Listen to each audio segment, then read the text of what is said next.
HR Office Savers brings you a quick video on problem solving in our soft skills series.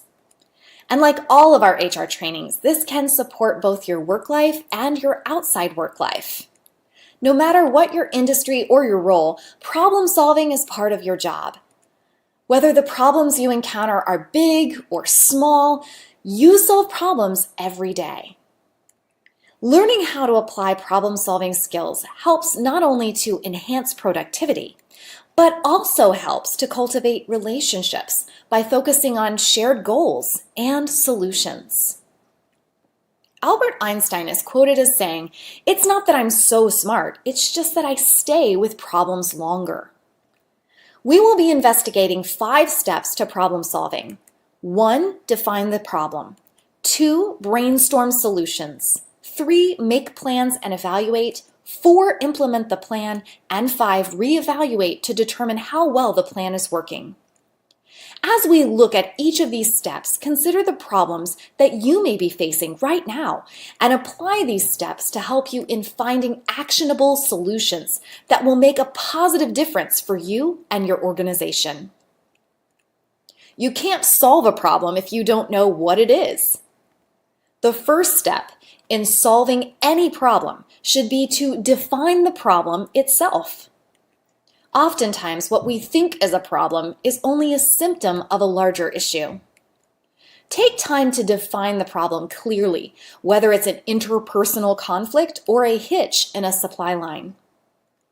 Figuring out what the problem is exactly and clearly defining it means you can move forward with solutions. Solutions that will actually work and get the problem solved, rather than just resolve the symptoms or temporarily stop the chaos. Taking time to define the problem is especially important if emotions are running high or interactions are getting heated. It puts the focus back on shared goals and allows for everyone to be heard. Now it's your turn to apply this to your situation. What current problem or problems are you facing in your workplace? Before immediately moving on to solutions, take the time to define it and then write it down. Once you've defined a problem, you can move on to solutions.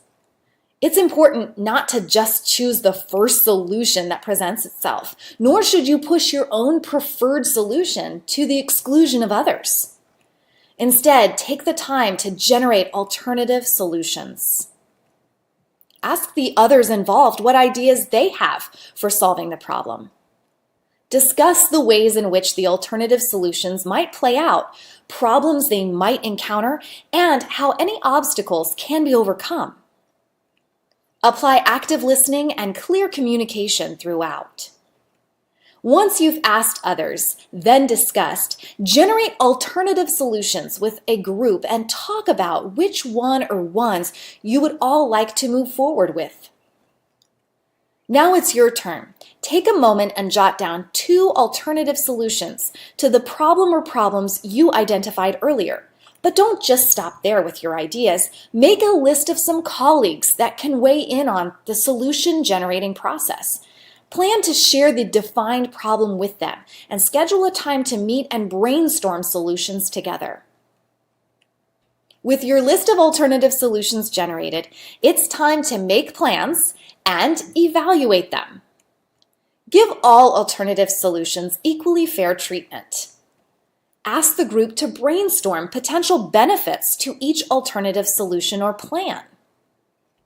Then work with the group to anticipate potential problems or obstacles with each plan. Based on these discussions, evaluate which plan or plans seem to offer the greatest benefit with the fewest drawbacks. Also consider whether the necessary resources, people, time, materials, or funding are available for each proposed plan. As the plans are evaluated, it will become clear which are entirely unworkable. Narrow the list until the most workable plans are found. Once the most workable plan has been chosen, it's time to implement it. It's important to communicate clearly about how the plan will be implemented, what each person's role will be, and what the goals and expected outcomes are. The other soft skills you are developing, communication and teamwork, are vital here. People must feel as though they are part of the solution if you want them to buy into it. Also provide a timeline for the plan, including the point at which the plan will be re-evaluated. Re-evaluation of the plan is a step that often gets missed. Sometimes what appears to be the most workable plan on paper does not play out when put into action. It is important to take the time to reevaluate the plan once it has been implemented so you can gauge how well it's working. Depending on the results, you may need to make some changes to the plan or implement a new plan altogether. Reevaluation helps to determine whether the original plan has, in fact, been solved. Consider this case study. Tom liked to be known as the fix-it guy. He prided himself on the ability to swoop in and resolve a crisis, and his coworkers appreciated his ability to quickly put an end to chaos or stop a situation from escalating. But he noticed that he seemed to put the same fires out over and over. He could help solve a problem in the short term, but ultimately the same things kept coming up. His colleague in another department, Ashley, asked Tom what his process was for solving problems. Tom couldn't really tell her, but he said he just looked for the most pressing need and took care of it. Ashley suggested that he get his team together and brainstorm a list of their most common problems. They could then identify the underlying issues and create plans to solve them permanently, rather than just managing crisis after crisis as each came up. Tom thought this sounded like a good idea. When he got his team together, Tom realized that many of the crises in the team were caused by a lack of communication and a lack of clear goals. He and his team brainstormed ways to create clearer, more open communication and expectations around goals and roles in their work. Within a few weeks, Tom noticed that he did not have to manage nearly as many crises. Does this sound like you? Are you putting out fires left and right and not sure why problems aren't being solved with permanent solutions? Consider the 5 steps to problem solving that we've talked about in this video. Defining the problem, brainstorming solutions, making plans and evaluating, implementing the plan, and re-evaluating to determine how well the plan is working. How can you apply these steps to your current problem or problems in your workplace, department, or organization? Think about what you've learned. What were your biggest takeaways?